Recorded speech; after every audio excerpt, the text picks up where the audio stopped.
Rein is a beast tamer who is part of the hero's group. However, the hero, Arios, kicks Rein out one day. The reason is that he only has beast taming powers and basic martial arts skills. He cannot fight, so the others have to save him constantly. So, Arios kicks him out and tells him to leave all his gear, saying that it was the group who collected them. Realizing that his teammates thought so little of him, Rein leaves the group. Rein now has no good gear and no coins. He's starting from zero. So he decides to join the Adventurers Guild. The receptionist, Natalie, asks him what his class is, and Rein says Beast Tamer.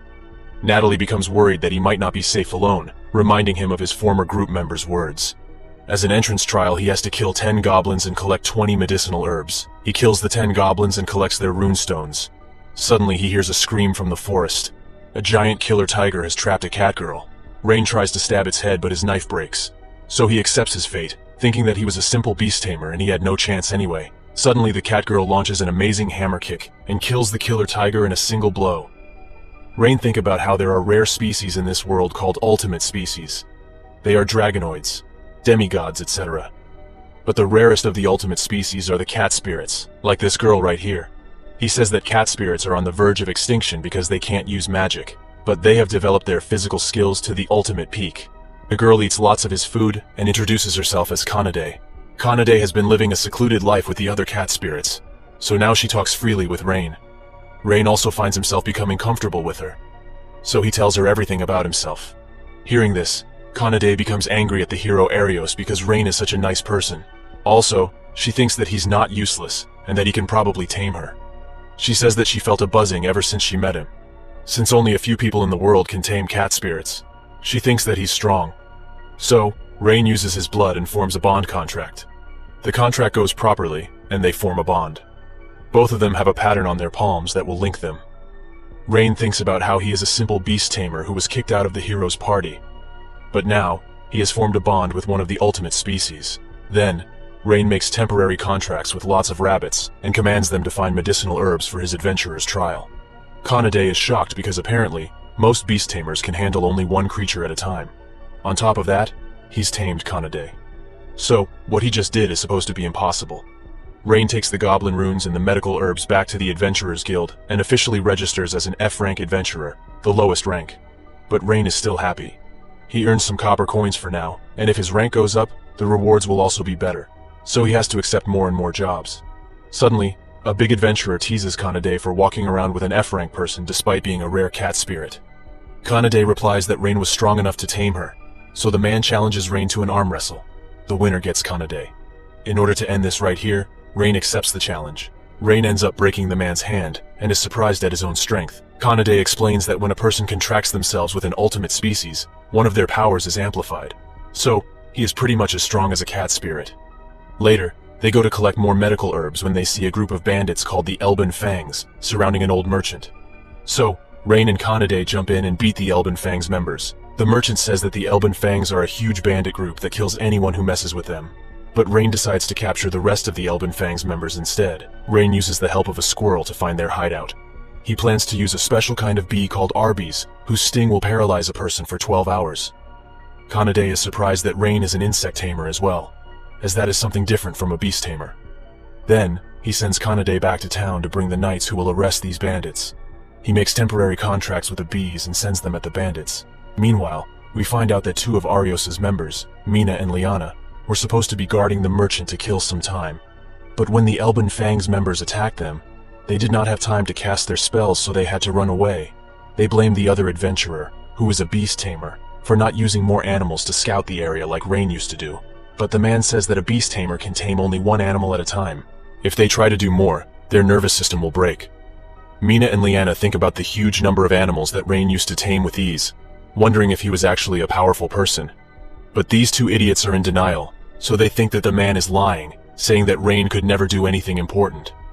Meanwhile, Rein has done something important by paralyzing all the Elben Fangs members, while Kanade brings the other adventurers to arrest the members because the knights did not bother to come.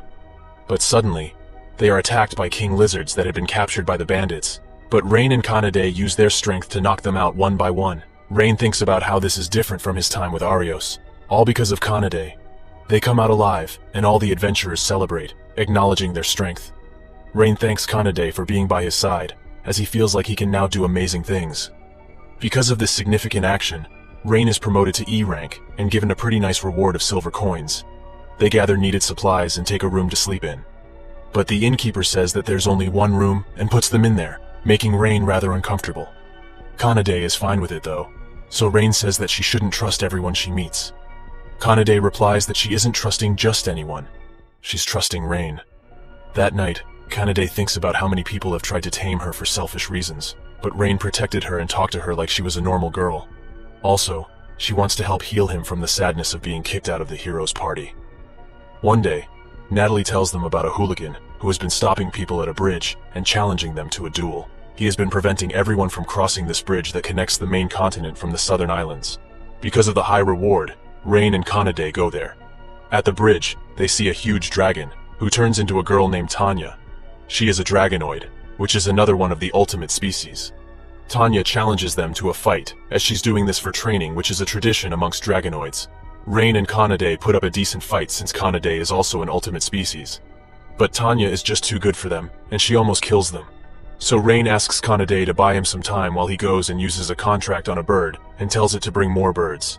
They all prick Tanya and run away, but she collapses to the ground. Turns out, the birds that Rein used were of the poisonous kind. Their combined poison manages to paralyze even a dragonoid like Tanya. So, she surrenders and promises not to make trouble at the bridge again. They take Tanya back to town where Rein tells her to go far away. But she has decided to tag along with them to get some more training. She asks him to form a contract with her. So Rein goes through the usual rituals, and they form a contract together. Tanya also gets the same symbol on her right hand. Since Rein has now made contracts with not one but two ultimate species, he feels like he's used up all the luck of his life. Meanwhile, Arios and the others are struggling to get through a dangerous forest called the Lost Woods, because they don't have a proper tracker, and they now have to carry all of their own luggage, the things that Rein used to do. So, Arios decides to call Rein back, and once they cross the Lost Woods, they'll dump him again. Rein, Kanade, and Tanya are now a brand new trio, so they start taking up jobs. They find a huge swarm of slimes. Tanya asks Rein to use Fireball on the slimes. He says that his Fireball is weak, but tries it anyway. However, he creates such a massive explosion that the slimes are killed instantly, Tanya explains. Just like how his contract with Kanade gave him enhanced physical abilities like a cat spirit, his contract with Tanya gave him enhanced fire magic, like a dragonoid. They go back and collect a hefty reward which they use to eat a very good meal. It's the girls who do most of the eating. After they eat enough to fill an entire army, they ask Rein where he learned beast taming. He comes from a small village where everyone is beast tamers. They all live their daily lives doing beast taming. However, his village no longer exists. When he was 12, he was out in the forest, practicing beast taming. When it became dark, he saw that his village was on fire. By the time he arrives, everyone was dead, as the village had been attacked by monsters. Some soldiers saved him, and he grew up working hard in an inn. Half a year ago, Arios and his group asked him to join them, and he happily accepted because he wanted to make a difference with the heroes group. But the truth was, Arios just used him for random work. He starts feeling pathetic, but Kanade says that she finally understands him a little. Why he's always rushing forward to save people. It's because he really wants to help people, and make a positive difference, so that others won't feel the same pain that he felt. Tanya also says that she's proud to have made a contract with someone like him. Next, they rant about how stupid the hero's party is, which makes Rein quite happy. The next day, the three of them are walking around, planning their adventures, when suddenly Arios confronts them. Arios and the rest of them are shocked to see two ultimate species here, so they think that Rein is serving them. When they find out that it's the other way around, they are in even more shock. But Arios goes back to his cocky nature and gives Rein the opportunity of working for him again. He wants Rein to help them pass the Lost Woods using his beast control and load transportation skills. But there's no way that Rein would agree to something like that. But Mina becomes desperate and tells him about the Shield of Truth, which is an important relic that they need to defeat the Demon King. Else, the Demon King will attack everyone. The powerful will protect themselves. But what about the weak ones? Rein is worried that the world will face the same thing that happened to his village. So, he agrees to help Arios despite the way he was kicked out. The heroes group mocks him, saying that he should have accepted right at the beginning and he wasted their time. So Kanade and Tanya demand that they fall to the ground and apologize to Rein if they want him. Else, they will destroy them. Man, to have friends like them must be a true blessing. But Arios and his team are too egotistical, and there's no way they would beg to Rein, whom they consider to be lowly. Arios grabs Rein by the collar and tells him to control his pets, referring to Kanade and Tanya. So of course Rein gets angry and punches Arios, shocking everyone, and that was one satisfying punch. Rein says that the two girls are his beloved comrades. So Arios challenges Rein, group versus group. Kanade will fight the bald knight, Agath. He's a super strong warrior whose blade shakes the entire forest. Kanade launches a barrage of attacks on him, and Agath is shocked that she's fast and her attacks hit like hammers. He prepares his strongest skills so Kanade uses just 50% of her strength and kicks him. He asks why she's serving a weakling like Rein, and Kanade says that it's because Rein is stronger than all of them. Agath crashes into a tree, which falls and he gets knocked out. Elsewhere, Tanya is facing Liane the magician and Mina the holy priest. They launch their best attacks at her, but being a dragonoid, it's too easy for her. She just snaps her fingers and their spells disappear. But they seem to have this belief that the hero's party has the divine protection of God. So, Tanya replies that Rein will tame more and more ultimate species, and he might even end up taming God. Then she shows them what proper magic looks like. She blocks out the entire sky with dark clouds, and covers it with dozens of magic circles. Liane and Mina apologize, and Tanya forgives them. But they pass out due to shock. Elsewhere, it's the hero Arios versus our hero Rein. Arios' swordplay is second to none, and it really pushes Rein back. But Rein says that he does not feel the same desperation that he did when fighting Tanya. He punches Arios, making him spit blood. His attacks break entire rocks, shocking Arios. So, Arios uses the hero's special lightning magic, but Rein's powerful fire is enough to stop it. Arios still has other magic up his sleeve, but he suddenly becomes paralyzed. During their fight earlier, Rein was multitasking by controlling an Arby which has now paralyzed Arios. Arios begs for forgiveness while crying, but Rein is still angry at the way he mocked Kanade and Tanya earlier. He punches so hard that it causes an explosion in the forest. But he didn't really punch Arios. That would have killed him. Then, he happily reunites with Kanade and Tanya. The group rounds up all the hero's party members and makes them apologize, with Tanya and Kanade doing most of the threatening. Then, the group continues on into the woods to retrieve the shield of truth that only the hero can wield. The two girls ask if he is okay with helping this hero who seems like a really bad person. But Rein just rubs their head, which makes them blush. Since the lost woods are constantly growing, Rein transfers his mind into a bird and finds out a narrow path. But when they follow the path, they are brought back to the same place. Tanya uses her magic to find a tree that is emitting illusion magic. That's the reason why they have been walking around in circles. She tells Kanade to break the tree, but just then, a strange female voice tells them to leave this place. And from the tree comes out a fairy, another ultimate species like Kanade and Tanya. Fairies can use magic which is more powerful than even dragonoids, and they hate humans because of how humans destroy nature for selfish reasons. The fairy threatens them, so they run away. Tanya and Kanade are ready to work together and fight. But Rein wants to solve this by talking, and the girls comment that Rein is just so kind. Rein says that he is not here to hurt the forest. The fairy prepares to attack him, so he accepts it. He thinks about how he has been in situations before where he could not communicate with words, so he had to show trust. The fairy attacks and he just stays there, just to earn her trust. He says that not all humans are bad like the ones she knows. The fairy becomes shocked, but she attacks again, and this time, Kanade and Tanya protect him. Then, they talk about what a good and kind person Rein is. The fairy is curious, and introduces herself as Sora, and she will hear what Rein has to say.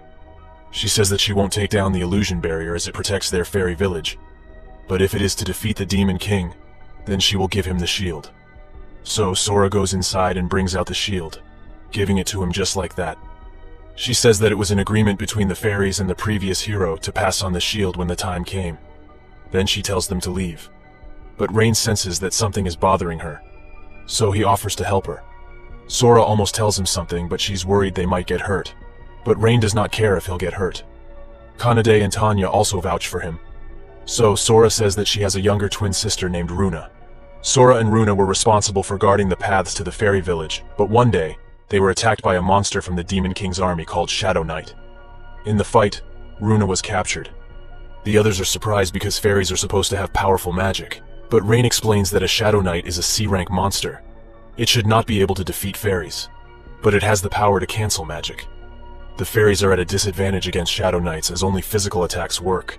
Sora's village leader was not willing to go save Runa, as it would put them all at risk.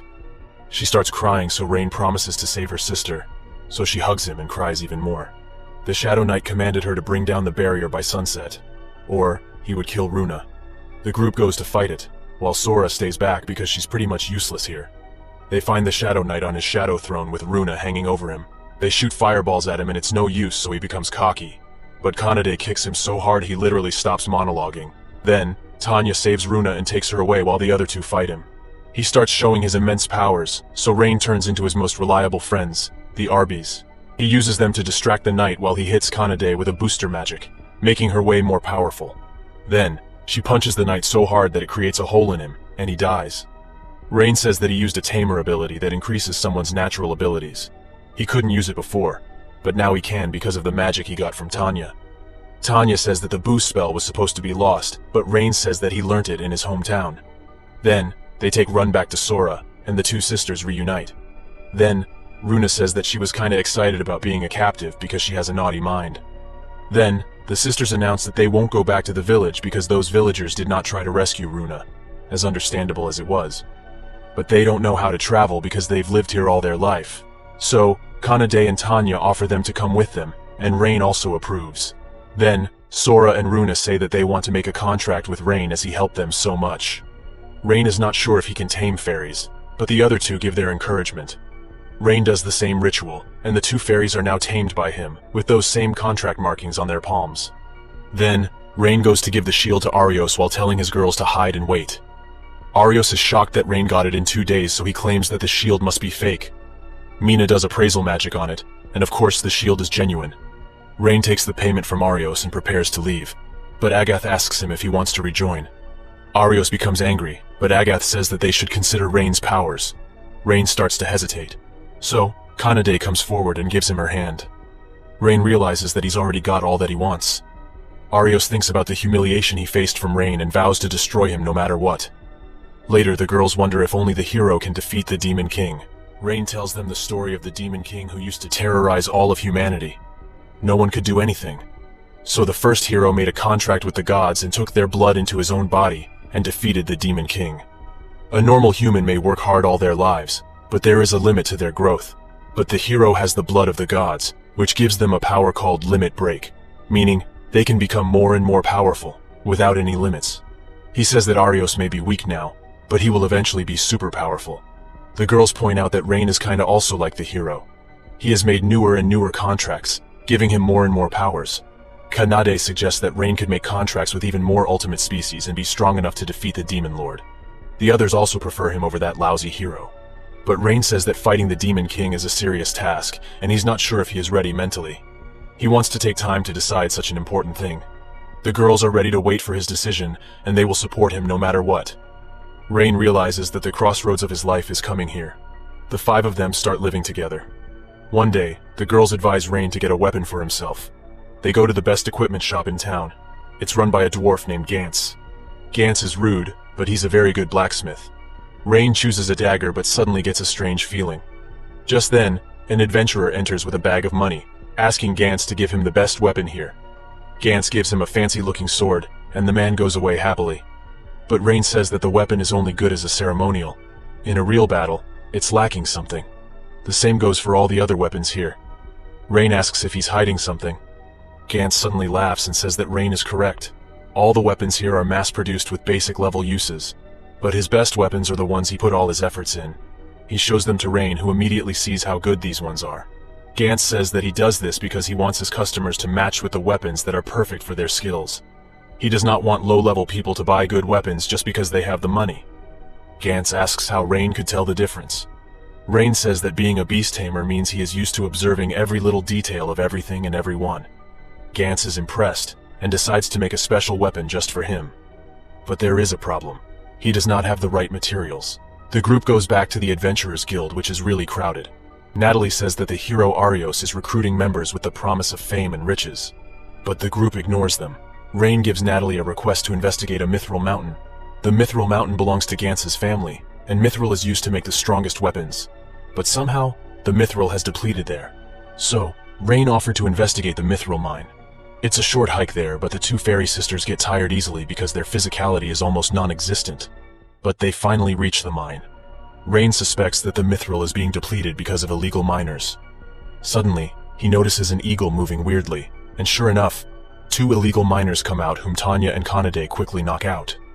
Rein needs information from them, so the 2 fairies offer to look into their memories. they find out that adventurers have been stealing the mithril, and there are 5 more inside. In exchange for helping him, the 2 sisters ask for a pet to their heads, which really makes them blush. Rein reminds them of the eagle that was moving weirdly earlier, and warns them that there might be a beast tamer amongst the miners. They enter the mine, but the other adventurers attack them immediately. However, they are no match for the ultimate species girls who take care of them with ease. Only the beast tamer is left, whom Rein knocks down with a single punch. So, he summons a behemoth, which is a B-rank monster. The behemoth starts wreaking havoc, causing danger to everyone involved. So the girls take their prisoners outside. Rein and Kanade stay back to fight. The plan is that Rein will distract the behemoth while Kanade will capture the man and make him stop the monster. Kanade easily captured the beast tamer, but he says he'd rather die than let his theft be known. So Rein makes a huge gamble and tames the behemoth, overwriting the other guy's contract. Rein says that he himself wasn't sure he could do it, but his friend's words gave him the motivation to do something which was considered near impossible. But the man goes into denial and starts yelling at the behemoth, so it attacks him instead. In order to save him, Rein kills the behemoth, and he sounds quite regretful at doing that. Then, they find out why they were stealing the mithril. They had all bought weapons from Gantz. Not the good stuff, but the mediocre stuff. Other adventurers had made fun of them, so as revenge, they were stealing his precious mithril. When Gantz hears this story, he realizes that he should have put his full effort in every single one of his weapons, instead of making mediocre ones and putting his customers through a test. He thinks that he's a failure, but Rein assures him that he now has a chance to make corrections. So Gantz decides to put his 100% effort into all weapons. He also asks what kind of weapon Rein would like, who replies that he wants a dagger and a gauntlet. Then, he secretly gives Gantz an idea. Meanwhile, Arios is looking for candidates, but none of the beast tamers can tame more than 1 animal at once, nor can they tame ultimate species, which are considered impossible. Mina thinks that all the candidates would be decent at support roles, but none were on the same level as Rein. Arios also thinks about how he's the hero, and he has the duty of saving the world. But he takes a purple ring, and says that he needs to eliminate Rein first. Elsewhere, Sora and Runa ask Rein if he feels anything different, since their contract should have given him a unique power, like Kanade's strength and Tanya's magic. Rein says that he feels nothing. So the 2 of them get sad, thinking that they have failed as contract makers. But Rein says that he values their companionship more than their powers. They all become happy and go for lunch. But just then, a rich-looking man says that he's interested in Sora and Runa, and will make them his. He introduces himself as Edgar, the son of the local lord, which explains why he's such a douchebag. Sora and Runa refuse to go with him, so Edgar uses his guards to force them. However, Rein defeats them faster than you can say anime explained, but Edgar, being a douchebag, threatens to kill his own innocent citizens if Rein keeps resisting, saying that peasants are nothing more than tools to be used by lords like him. Sora and Runa offer to use their magic, but then it will be revealed that they are fairies because fairy wings become visible when they use magic, and that will cause even more trouble. Suddenly, Rein gets a vision of multiple spell circles activating at once, and he uses it, sending multiple fireballs at all the enemies at once. Sora and Runa think that this is a fairy skill that allows a person to cast one spell multiple times at once. Edgar runs away, and the people thank Rein for saving them. Later, Runa tells the other girls about Rein's new skills, consecutive incantation. Also, his contract with the fairies has allowed him to control his previous magic better, which he couldn't do when practicing with Tanya. Then they talk about Edgar, who is known for kidnapping women and abusing them. His father uses his powers to protect him from his crimes. The Knights once investigated Edgar, but they found no evidence. Tanya gets really angry and suggests that they burn his mansion to the ground. But Rein does not want to take that path, as it would put the citizens in danger. He wants to save everyone, and the girls support him completely. Meanwhile, Edgar is still humiliated by the day's events, so he commands the captain of the Knights, Gillet, to find more information on Rein. Then, Edgar rings his bell and calls in an ultimate species girl. Edgar starts stomping on her, telling her to scream, as he loves to hear her scream. The next day, Rein and Kanade go to the Order of the Knights office to file a complaint against Edgar and his father. But they say that there is no evidence and starts laughing. It's clear that they are in partnership with the Lord. As they are returning, the vice captain of the Knights, Stella, comes to them and thanks them for eradicating the Elben Fangs gang some time ago. Stella wants to protect the citizens by punishing the Lord and his family. Their Order of the Knights was meant to protect everyone, but they have been corrupted by the Lord. She asks for their help in bringing the Lord and his son to justice. They agree to work together, and Rein makes a plan to trap the Gillet and the Order of the Knights. Rein introduces the rest of his group to her, while Stella introduces the few knights that she can trust. Gantz also finishes Rein's weapon. According to their plans, Gillet is given false information that a warehouse contains proof of his partnership with Edgar. They enter the place, but Rein quickly knocks them all out using his new special gauntlet. He and Stella reveal themselves, saying that her associates are at the Knight's office looking through proof of his corruption. Then, Stella steps down to finish this herself. She kills Gillet, a man she once respected. Edgar gets news of all this and furiously stomps on the poor girl again. Just then, Arios arrives at his place and says that he too hates Rein. He gives the purple ring to Edgar, saying that he can use its powers to kill Rein. Meanwhile, the ultimate species girl, whose name is Nina, starts crying thinking about her life before all this. She used to have a simple life, just laughing and enjoying herself with all the people. But now, she's a slave. Outside the castle, Stella and her knights, along with Kanade and Tanya, break through the main defenses. Using this diversion, Rein and the two fairies sneak inside to save the kidnapped girls. Runa uses material search and senses several people down below, but she also senses a super powerful presence above them, probably another ultimate species. Runa and Sora down to save the girls while Rein goes upstairs. He finds Nina and notices her fox ears and 3 tails. She's from an ultimate species called the demigods. Rein quickly breaks into the prison and heals her. He is very kind to her, and Nina hugs him while crying. Back in the past, Edgar had attacked Nina's small village and threatened to kill her friends if she did not obey him.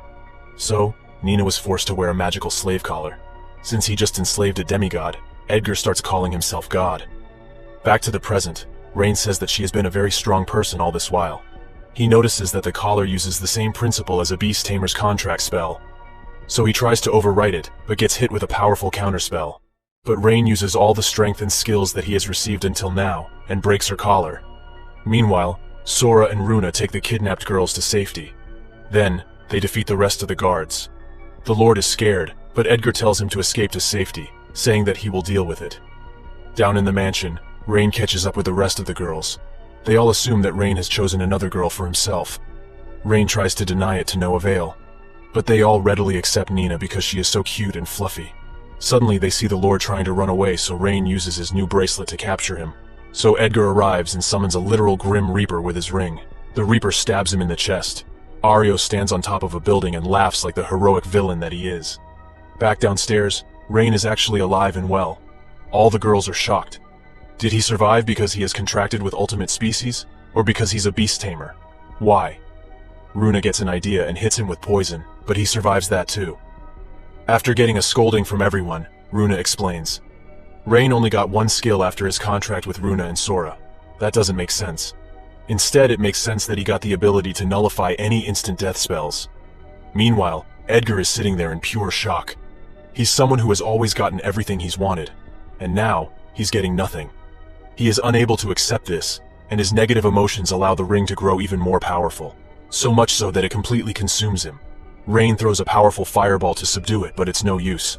Out of it comes a demon that Rein recognizes instantly, the one that destroyed his village and killed his parents. The demon then flies towards the city and starts attacking the townspeople, so Kanade drop kicks him to the ground. Then, Sora and Runa drop a powerful holy spell on him. It's no use. Seeing that he's up against ultimate species, the demon calls reinforcements, monsters in limitless supply. The girls kick ass, and the 2 fairies hold him in place while Rein uses the ultimate boost on Kanade and Tanya. The 4 of them go all out on him, enough to kill powerful creatures. But he still survives. Then he summons tons of flying monsters as well, and goes to destroy the entire area. Rein says that he has a plan, so Sora and Runa offer to teleport the citizens to safety until then. Meanwhile, Arios and his team look at the destruction. Mina mentions that demons are the Demon Lord's top soldiers, and it is the duty of the heroes' party to fight them. But Arios says that it's not worth their time. They should just focus on the Demon Lord. Agath is against that, but Liana is in support of him. Down below, Stella and her soldiers bring the people to Sora and Runa, who teleport people to safety. Meanwhile, Kanade and Tanya are having a bad time with the monsters. Not because the monsters are strong, but because they're just so many. But just then, the Adventurers Guild arrives to clear the path for them. They even got free weapons from Gantz, not the average ones, but the best of his weapons. The adventurers were happy to help Rein anyway, saying that the hero is too cowardly. Meanwhile, Rein is preparing to hit the demon with a special one-shot attack, but he's too far away. They need instant teleportation magic, but the fairies only know time-consuming magic right now. Just then, Nina arrives because the plot needs her. Kanade and Tanya point out that demigods can do instant teleportation. Just what he needed. While Kanade and Tanya take care of a horde of monsters, Rein takes Nina with him. The demon launches a powerful attack at him, but Nina uses teleportation to get close to the demon, to wherever he flies. She does rapid teleportation, so that it looks like they're actually flying. Once he's close enough, Rein uses boost on himself, enhancing his Beast Tamer powers. Then, he touches the demon, and uses his Beast Tamer powers on him. However, the demon is too strong, and he starts overpowering Rein. But Rein remembers that he has the power of friendship, so he overwrites the demon's control, and makes the monsters his own. Then he boosts all of them, and makes them eat the demon. The demon loses, and as he's disappearing, he laughs out of respect for Rein. Sometime later, the town begins its rebuilding process. Stella is officially appointed the captain of the knights. All the corrupt knights were sent to the capital for punishment. All is well with everyone here. Stella tells Rein that he's the champion of his town, but Rein is too humble, saying that he's just a normal beast tamer. Later, Nina says that she wants to stay with Rein and help him even more. So Rein makes a contract with her, just like with everyone else. The other girls congratulate her by hugging her all at once. Later, the Adventurers Guild promotes Rein to C rank. Seriously, even after defeating that powerful demon. Imagine if Rein defeats the Demon Lord right now, he's going to get, oh my god, B rank. What a joke. Anyways, Rein says that their room is too small for the 6 of them. So, Natalie suggests he buy a house. The guild actually provides property agents and subsidies. They go through several houses, but they don't like any of them. Natalie shows them the final house, which fits the demands of all 6 of them. It's fully furnished, and within Rein's price range. But it's haunted. Kanade immediately becomes super scared. The ghost doesn't actually do anything extreme like scaring or killing, but it plays pranks all the time, making the place very inconvenient to live in. Rein suggests that they look all around the house and then decide on what to do. They check the rooms and suddenly the furniture starts moving, scaring them. Then, a ghost named Tina, wearing a maid's uniform, tells them to get out. The fairies use holy purification magic on her, but it's no use, as Tina moves around before it hits. So they cover the entire area in purification spells, closing the route for her to escape. So, Tina tries to possess Rein, but Rein tells her to stop and she just stops. Rein explains that in his village he was trained to tame phantoms too. He talks calmly to her, and she starts talking as well. She used to work in this house, but her master was a psychopath who killed her. The next thing she knew, she was a ghost. Since she can't scare them, Tina says she'll leave and they can stay here. Rein thanks her and then invites her to live with them. Tina is not sure at first, saying, "Do you really want a ghost?" But the other girls point out that Rein is a kind person in this way. Tina accepts their offer. Rein officially buys the house while the others prepare a housewarming party. Meanwhile, Arios and his party arrive at the market and demand that the shopkeepers give him free provisions because he has no money, and after all, he's the hero who's going to save the world. But the shopkeeper is taking none of his bull, saying that he didn't even save their town. All the people scold them and tell them to have more humility. Arios becomes frustrated and destroys a stall and leaves. Now, Arios is even more determined to defeat Rein. Meanwhile, Rein is having a wonderful time with his friends, who cook up a wonderful dinner for them all. Tina helped as she's a very good cook. Rein thinks about how when he lost everyone, a large hole came into his heart. But now it has been filled by his wonderful friends. The girls reply that it's the same with them.